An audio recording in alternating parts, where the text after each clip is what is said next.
Hello दोस्तों, नमस्कार। स्वागत है आप सभी का एग्ज़ाम धुन में। दोस्तों, लगातार यहाँ पर एजुकेशनल कंटेंट प्रोवाइड किए जा रहे हैं, तो चाइल्ड डेवलपमेंट को हम डिस्कस कर रहे हैं। तो ऐसे में ये तीसरा पार्ट लेकर आए हुए हैं। अति महत्वपूर्ण 30 प्रश्नों को यहाँ पर डिस्कस करने वाले हैं। तो दोस्तों चलिए वीडियो सेशन को बिना किसी देरी के स्टार्ट करते हैं। यहाँ पर पहला क्वेश्चन है, हम करके सीखते हैं, ये किसने कहा है दोस्तों? तो आपको इसका सही जवाब देना है। तो अगर देखें दोस्तों तो इसका ऑप्शन नंबर सी करेक्ट होगा, सिम्पसन। देखिए, सिम्पसन ने अधिगम प्रक्रिया या क्रिया पर बहुत ही शोध किए और उन्होंने निष्कर्ष निकाला कि प्रत्येक व्यक्ति कार्य करके उसके अनुभव द्वारा सीखता है। तो सिम्पसन के अनुसार हम करके सीखते हैं, ठीक है, लर्निंग बाय डूइंग। तो ये स्टेटमेंट है, हम करके सीखते हैं, ठीक है। करके सीखने का सिद्धांत उसको अलग लोग ने दिया है, लेकिन हम करके सीखते हैं ये किसने दिया है, किसने कहा है? सिम्पसन ने कहा है। क्योंकि कोई भी कार्य आप करेंगे उसमें जो एक्सपीरियंस आएगा उसी के अनुसार आप कोई चीज़ सीखते हो, ठीक है। अगला क्वेश्चन है, समस्या बालक है। तो जो प्रॉब्लमेटिक चाइल्ड होता है वो कैसा होता है? तो दोस्तों इसका सही जवाब होगा, चोरी करने वाला, झूठ बोलने वाला, माता पिता का कहना न मानने वाला।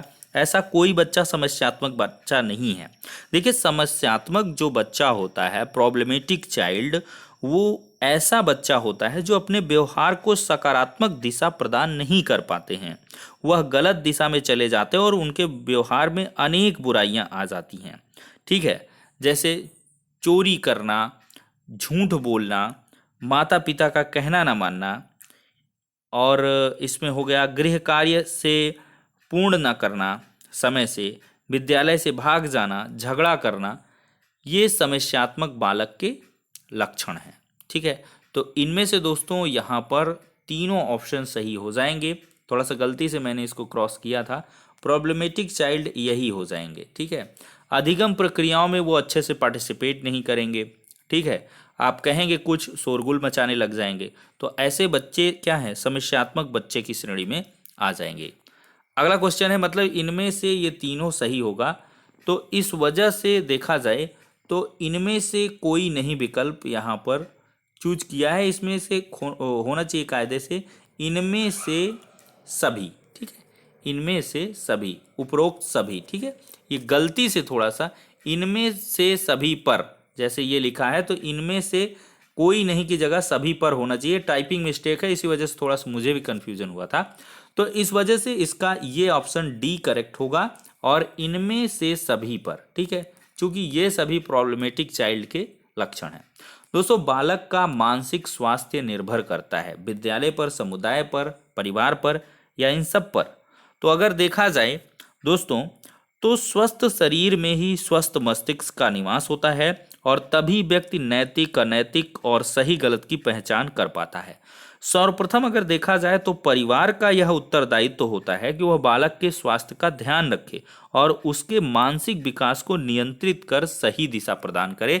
तो ऐसे में जो मानसिक स्वास्थ्य निर्भर होगा वो परिवार पर निर्भर होगा। भाई, विद्यालय से क्या मतलब, समुदाय से, पड़ोसी से क्या मतलब, बच्चे के मानसिक मेंटल हेल्थ के बारे में। तो ऐसे में one of the most responsible अगर कोई है तो उसकी फैमिली है। दोस्तों, यहाँ पर हस्तशिल्प की बात करें तो इसकी शिक्षा दी जानी चाहिए। सामान्य बालक को, पिछड़े बालक को, मंदबुद्धि बालक को, या प्रखर बुद्धि बालक को। तो इसका सही जवाब होगा पिछड़े बालक को, ठीक है।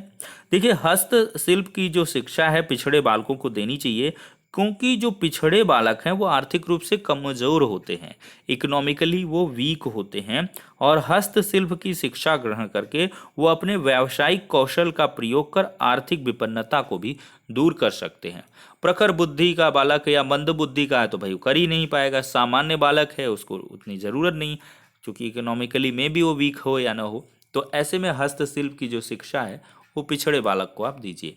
दोस्तों, निरीक्षण विधि में किया जाता है, जो ऑब्जर्वेशन मेथड है उसमें क्या किया जाता है, तो दूसरों के व्यवहारों का अध्ययन किया जाता है, ठीक है। B option C option correct है। देखिए, निरीक्षण प्रक्रिया में कोई व्यक्ति किसी दूसरे व्यक्ति के कार्यों की जांच करता है। निरीक्षण में स्वयं का मूल्यांकन करना पक्षपातपूर्ण होता है, इसीलिए निरीक्षण विधि में दूसरे के व्यवहारों का अध्ययन किया जाता है और जांच पक्षपातपूर्ण ना होकर तटस्थ रहे, इसी वजह से ऐसा किया जाता है।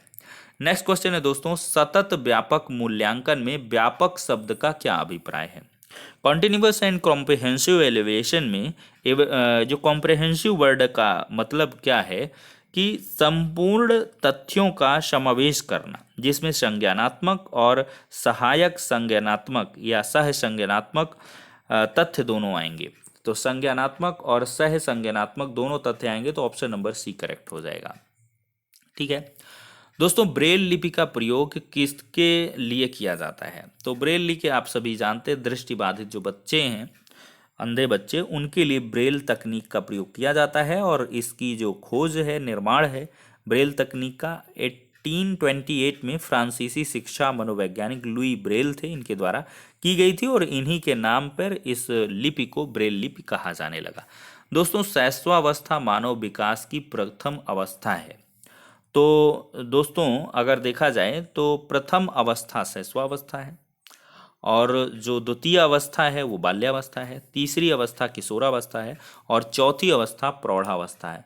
तो शैशवावस्था को आप प्रथम विकास की अवस्था मानोगे। दोस्तों, बालक के व्यक्तित्व की जो पर्सनैलिटी की नींव है, फाउंडेशन है, वो किस अवस्था में पड़ती है? तो दोस्तों, बालक के व्यक्तित्व का जो विकास है उसका सामाजिकरण के कारण होता है। जो चाइल्ड के पर्सनैलिटी का डेवलपमेंट है उसके क्या है, सोशलाइजेशन के कारण होता है, सामाजिकरण के कारण। तो बालक जिस तरह के समाज में रहेगा उसी के अनुरूप बालक के व्यक्तित्व का विकास होगा। बाल्यावस्था में देखा जाए तो बालक का संपूर्ण जो सामाजिक विकास है वो होता है, अतः बालक के व्यक्तित्व की नींव जो है वो बाल्यावस्था में रखी जाएगी। तो ऐसे में बचपना अवस्था या बाल्यावस्था, ये सी ऑप्शन करेक्ट होगा। दोस्तों, अगला क्वेश्चन है, पियाजे के अनुसार संज्ञानात्मक विकास की अवस्थाओं को बांटा गया है। तो अगर मैं देखूं, जीन पियाजे कॉग्निटिव डेवलपमेंट की इन्होंने 4 स्टेजेस बताई हैं। तो उसमें देखा जाए तो संवेदनशीलता बुद्धि विकास की अवस्था ये है 0 से 2 साल, पूर्व संक्रियात्मक अवस्था 2 से 7 साल और मूर्त संक्रियात्मक अवस्था 7 से 11 साल और औपचारिक संक्रियात्मक जो अवस्था है वो 11 से 15 साल के। तो 4 भागों में डिवाइड किया, ऑप्शन नंबर ए करेक्ट है। दोस्तों, अनुकरण इमिटेशन जो होता है उसकी प्रक्रिया में सर्वप्रथम शिशु किसका अनुकरण करता है? तो इसका सही जवाब होगा शब्दों का। ठीक है, शिशु को अक्षर ज्ञान नहीं होता है, वह उसी बात का अनुसरण करने की कोशिश करता है जिसे वह सुनता है, अतः शिशु सर्वप्रथम शब्दों का अनुकरण करेगा। जब वो शब्द भालू, भैंस, कुत्ता, बिल्ली, पापा, मामा, चाचा, ऐसे शब्दों को वो क्या है, पहले सुनेगा, अनुश्रवण करेगा, उनका अनुकरण करेगा, खुद बोलेगा। उसको भले नहीं पता रहता कि पापा कैसे लिखते हैं, लेकिन पापा बोलने लगता है। तो ये सारी चीज़ें होती हैं। मास्टर ग्रंथि के नाम से कौन सी ग्रंथि जानी जाती? काफ़ी इंपॉर्टेंट क्वेश्चन है। पीयूष ग्रंथि की आप बात करें तो ये एक मास्टर ग्रंथि है और इसको इंडोक्राइन ग्लैंड भी कहते हैं, अंतःस्रावी ग्रंथि कहते हैं। और यह मस्तिष्क के तल पर हाइपोथैलेमस के निचले स्तर पर निकला हुआ उभरा भाग है और यह छोटे अस्थिमय गुहा में दृढ़ तानिका रज्जु से ढका हुआ होता है।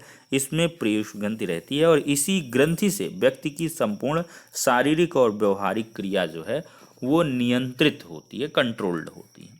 बालक की प्रथम पाठशाला देखा जाए तो उसका क्या है, परिवार ही है। 13वें का ए ऑप्शन करेक्ट है और प्रथम शिक्षक उसके माता पिता होते हैं, स्पेशली माता उसकी प्रथम शिक्षक होती है। अगला क्वेश्चन है, विकासात्मक मनोविज्ञान में जीवन का अध्ययन किया जाता है। तो विकासात्मक मनोविज्ञान में जो जीवन का अध्ययन है वो जन्म काल से किया जाएगा। ठीक है, ठीक है। मनुष्य के जीवनबद्ध चरण बताए गए हैं, शैशवावस्था, बाल्यावस्था, किशोरावस्था, प्रौढ़ावस्था। मस्तकाधुमुखी यानी कि सेफेलोकॉर्डिकल और निकट से दूर का क्रम किस क्रिया का अंग है? तो ये दोस्तों अगर देखा जाए तो संशोधन इस क्रिया का अंग है। देखिए, मस्तकाधुमुखी और निकटता से दूर का जो क्रम है संशोधन क्रिया का अंग है, और इस क्रिया में संशोधन द्वारा समस्या को हल किया जाता है। दोस्तों, लड़का पैदा होने के लिए उत्तरदायी जो क्रोमोसोम्स हैं वो कौन से होते हैं? तो जो रिस्पॉन्सिबल क्रोमोसोम्स हैं वो एक्स एंड वाई हैं। बेबी बॉय चाहिए तो एक्स वाई का मिलना ज़रूरी है, बेबी गर्ल है तो एक्स एक्स उसके जो क्रोमोसोम्स होते हैं। चलिए डिटेल में कभी बताएंगे। और कुल टोटल नंबर ऑफ जो क्रोमोसोम्स हैं वो 46 होते हैं, जिसमें 2 सेक्स क्रोमोसोम्स होते हैं, ठीक है, 2, ठीक है, और 44 ऐसे। तो चलिए बताएंगे इसको डिटेल में। अगला क्वेश्चन लेते हैं, प्राकृतिक पर्यावरण में सम्मिलित होता है। प्राकृतिक पर्यावरण में क्या सम्मिलित होता है? तो 17वें का सही जवाब है जैव अजैव सभी, बायोटिक एबायोटिक दोनों सम्मिलित रहेंगे प्राकृतिक पर्यावरण में। अगला लेते हैं, कौन सा सीखने के नियम में सम्मिलित नहीं है? तो अभ्यास, तत्परता, प्रभाव, सभी समय, स्पोर्ट्स का कोई रोल नहीं, सी यहाँ पर गलत हो जाएगा। तो थार्नडाइक ने सीखने के 3 नियमों का प्रतिपादन किया है, अभ्यास का नियम, प्रभाव का नियम और तत्परता का नियम, law of readiness, law of effect and law of practice. दोस्तों, बालक का जो सामाजिक विकास है, सोशल डेवलपमेंट है, वो प्रभावित होता है। तो दोस्तों, वो सामाजिक आर्थिक स्तर से प्रभावित होगा, विद्यालय से, परिवार से, तो इनमें से सभी ऑप्शन डी करेक्ट है। सृजनात्मकता की पहचान, what is the characteristic of creativity, ठीक है, कैसे पहचानेंगे कि ये सृजनात्मकता है? तो नवीन परिणाम से ही आपकी सृजनात्मकता की पहचान होती है, ऑप्शन नंबर डी करेक्ट है। सृजन शब्द से सृजनात्मकता बनता है, नई वस्तु और सिद्धांतों की खोज करना, और नवीन परिणामों से ही सृजनात्मकता की पहचान होती है। दोस्तों, बुद्धि पर वंशानुक्रम का प्रभाव होता है, ये किसने कहा है? तो बुद्धि पर वंशानुक्रम का प्रभाव होता है, ये टर्मन ने कहा है, ठीक है, इंपॉर्टेंट फैक्ट है, ऑप्शन नंबर सी करेक्ट है। मनुष्य का व्यवहार मुख्यतः किससे प्रभावित होता है?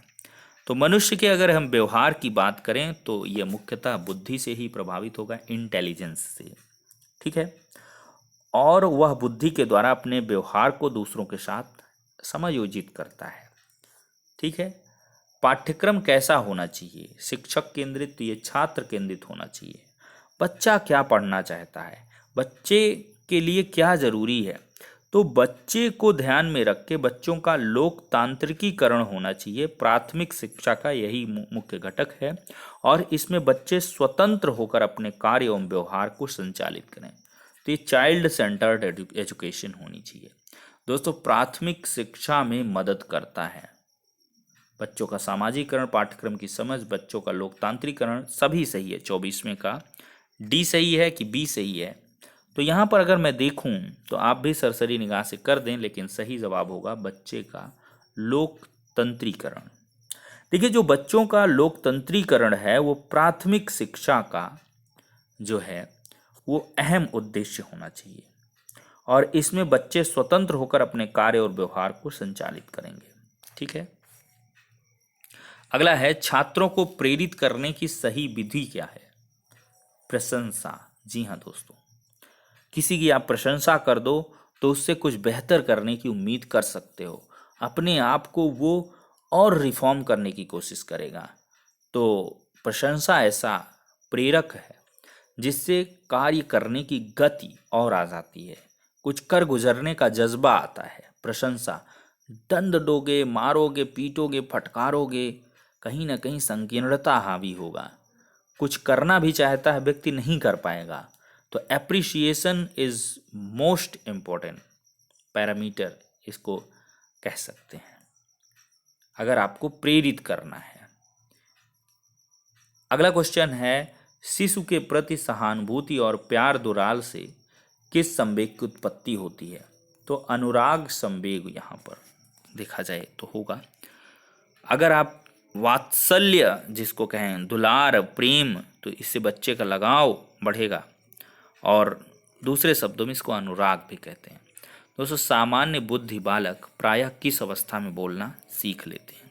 तो सामान्य बुद्धि बालक अगर हम बात करें तो प्रायः वो 34 माह में बोलना प्रारंभ कर देता है, 34 माह, व्यक्ति से संवाद करने की प्रक्रिया क्या कहलाती है? तो व्यक्ति से अगर आप संवाद कर रहे हो दोस्त, तो ग्राहता, प्रदाता और संचारकर्ता ये सभी संप्रेषण प्रक्रिया के घटक हैं, और ये जो प्रक्रिया है वो संप्रेषण है। ठीक है, कम्युनिकेशन। अगला है, शिक्षा मनोविज्ञान का अध्ययन अध्यापक को इसलिए करना चाहिए क्योंकि क्या हो सकता है इससे वो अपने शिक्षण को अधिक प्रभावशाली बना सकता है। इंपॉर्टेंट है, डी ऑप्शन करेक्ट है। लास्ट क्वेश्चन लेते हैं, थोड़ा सा ये तिरछा हो गया है। खैर, एक बालक की वास्तविक आयु 12 साल है, मानसिक आयु 15 साल है, तो उसकी बुद्धि लब्धि कितनी होगी? तो दोस्तों, बुद्धि लब्धि जो होती है वो मानसिक आयु बटा वास्तविक आयु इंटू 100 से कैलकुलेट होती है। तो मानसिक आयु बच्चे की दिया 15, वास्तविक आयु 12 गुणे 100। तो इसको काट पीट लीजिए, 4 तियाँ 12, 4 25 100 और 3 पचे 15, 25 पंचे 125। तो जो उसकी इंटेलिजेंट क्वोशेंट हो जाएगा, जिसको IQ बोलोगे, वो 125 होगा। एक क्वेश्चन कंफर्म है, रट लेना। मानसिक आयु बटा वास्तविक आयु गुणे 100 बराबर बुद्धि लब्धि होती है। तो दोस्तों, विद इन 15 मिनट हमने 30 क्वेश्चंस को डिस्कस किया है। कैसा लगा है वीडियो? लाइक करके अपनी प्रतिक्रिया अवश्य बताएं, शेयर भी करें, कमेंट भी करें, और थोड़ा सा प्यार स्नेह बना के रखें, जिससे कि हमको मोटिवेशन मिले और बेहतरीन वीडियो लाने के लिए। तो फिलहाल के लिए इस वीडियो में इतना ही। नेक्स्ट वीडियो में मिलते हैं।